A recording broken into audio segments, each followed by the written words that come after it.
anuhin ng ano yan ay mga langaw. Gaya ng ginawa ko dati sa Saudi, doon ako sa Saudi yan.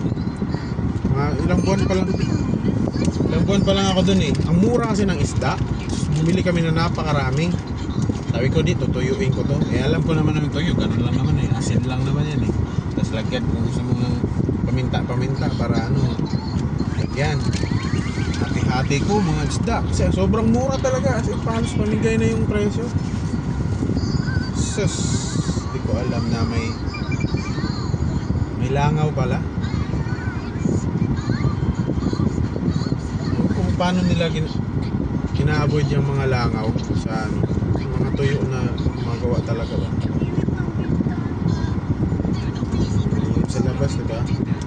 Lagyan mo ng ano yun, ng net. Net na ano. Yun nga. Parang sa pagkakas lang.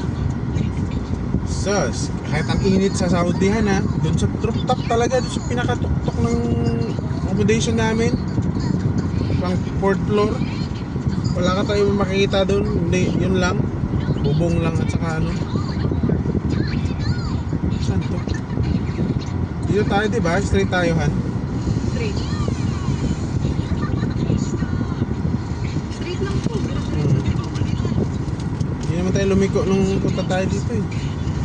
Yung sa may puti na building doon ka kakalawa.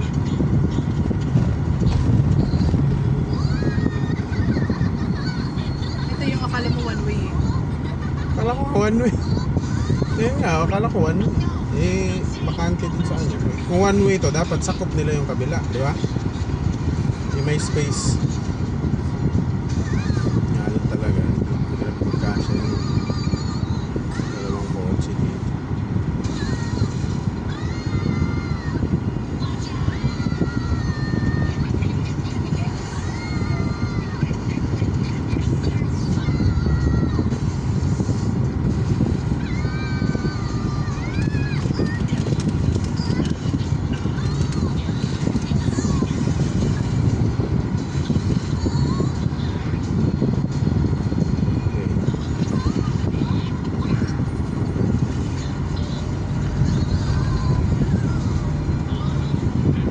Sus, pagkuha ko pagkahapon, tuwa na ako, sabi ko tuyong-tuyo na yun kasi grabing init eh, buong araw eh.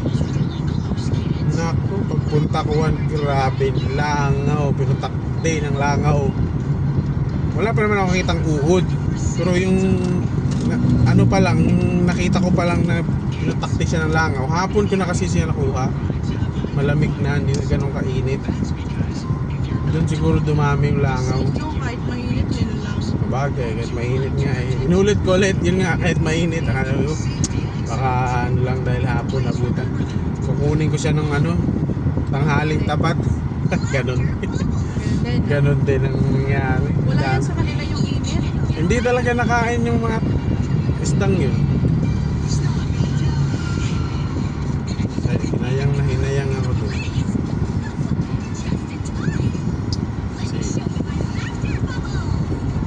Dami. Mas possible pa yung pause. Ayun nga. Dapat pala, ang diskarte pala ng iba dyan, yun nga, pinapausukan nila yung smoke muna. Tapos sa kanila binibilad. At least yun, hindi na ganun ka sa langaw. Tapos yun nga, una nilalagyan nila ng tela. O, tsaka yung iba, may screen.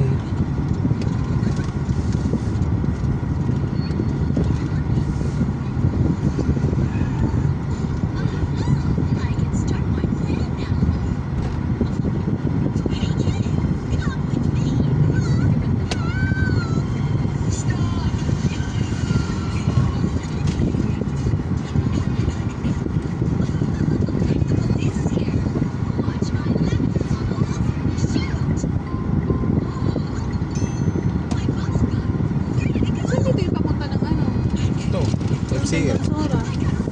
Doon, ganit na.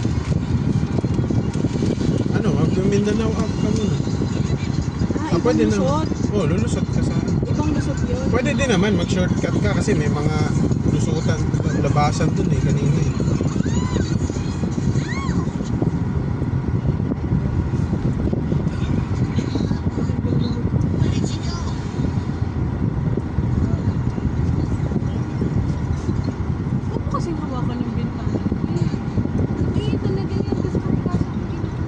Mainit ba dyan? Hindi.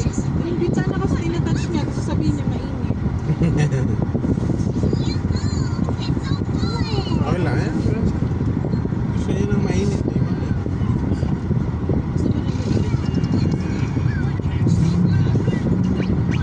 Yan yung ano namin, pagtiting building dati. Pagdikit ng ganitong van, tapos nasa ano ka, naka-high ka. tapos nasa gilid ka, eh. Tapos yung mga nasa gitna, tulog na tulog, oh. Sarap ng buhay. Ganyan din ako. Alam mo, kinukuha ko pag first time yung gilid. Pag nagpapasok sa ganyan. Eh, ang problema naman kasi, hindi mo alam kung saan ano, ang araw. Basta sa kasi, gilid mainit. biyahe. Kailangan may pangharang ka. Oo, yun nga, kailangan may pangharang ka. Sabi sa'yo, Towel ka may pantabon. sabi sa'yo, pagdating dito sa ano, pinapangarap mo lang talaga na bumilis yung oras. Kasi wala na tagaktak na yung pawis mo. Wala. Gusto mo sa gilid kasi hindi ka gagalaw masyado. Buti pa magpapunta eh, kasi pagpapunta minsan, parang yung adrenaline mo na makaligo, makapunta dun sa pupuntahan nyo, nandun pa eh. Pero pag yung pauwi na kayo, ay, kailan ba matatapos? Tapos ngalay na ngalay ka pa sa ano. Lalo na yung malapit na sa pinto. Swerte yung mga babae sa amin kasi ano talaga yun eh, bibigyan talaga sila ng magandang pwesto eh. Kami mga lalaki lagi yung Alay. alay.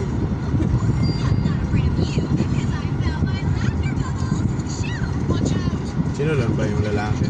Ako, si Oy, ayun na. Sumpot-sumpot ka kasi sir.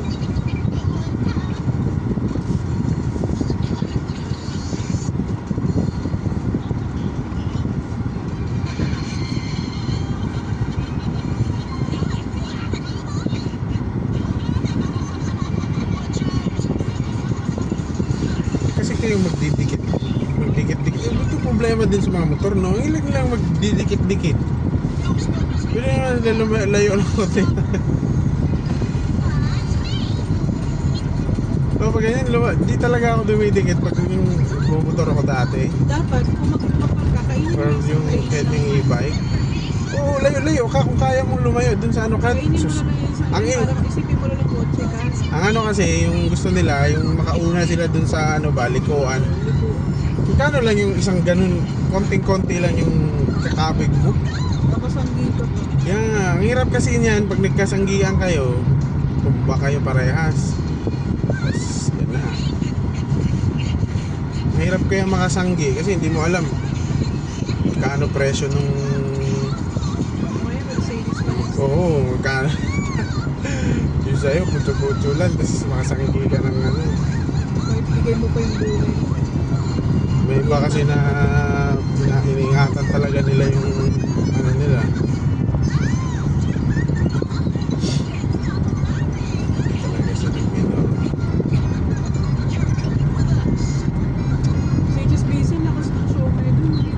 Yung big Xiaomi yung ginagawa. Tatlong peraso, isa sa sunrise na sinangag ng konti. Ano? Magkano yun? As in, Rice? konting sangag lang ha. Some 55. Ang order, tatlong Xiaomi kasi Pero sila talaga yun yung mga nagbabantay nun. Hindi, parang pareho lang yung Xiaomi. Diba? Sila yung may-ari talaga yung nagbabantay nun. Tapos nagka-hire naman sila ng Nakamotor yung ano motor. ito na. Ito yung ano, yung puti na Dito malapit.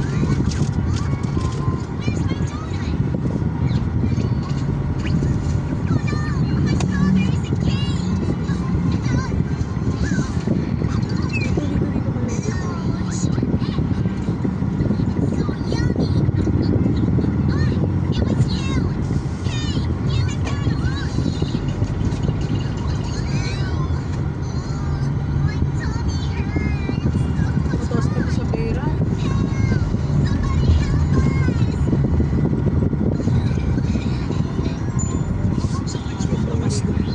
sobrang stiff. Buti nga nakaakyat tayo dito na nakasama sila isa. Akala ko talaga hindi ko pati alam paano gamitin tong manual.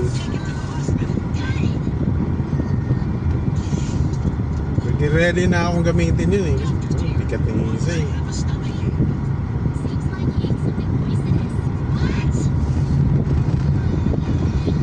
Magpapwestuhan kaya tayo.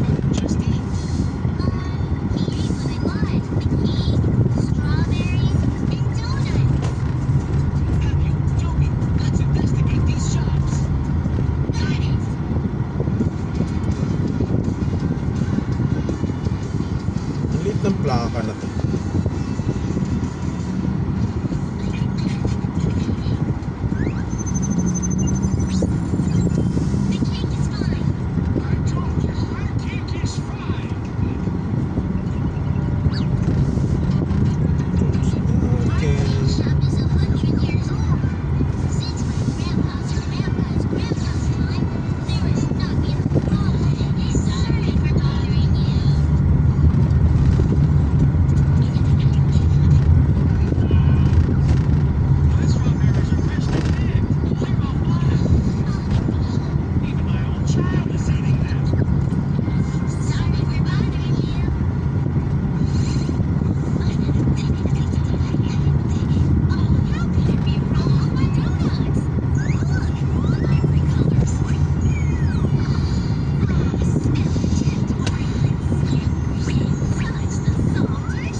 Masyadong hams dito. Sige pa nga, dyan ka lang hams na. Wala naman talagang nabibilis-bilis dito. Kasi alam nila maraming tao.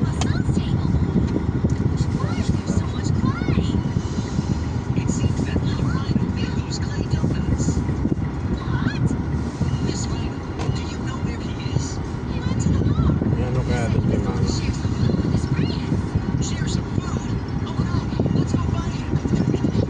Wala masyadong papark.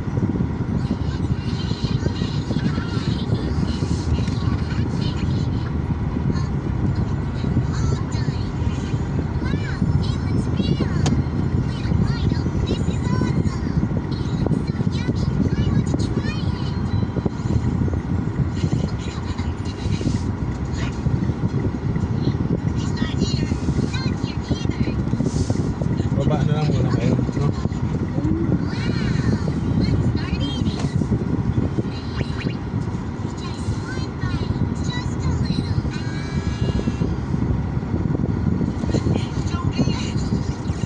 Eto, wala.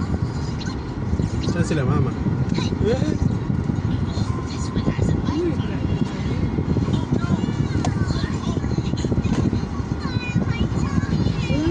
Wala na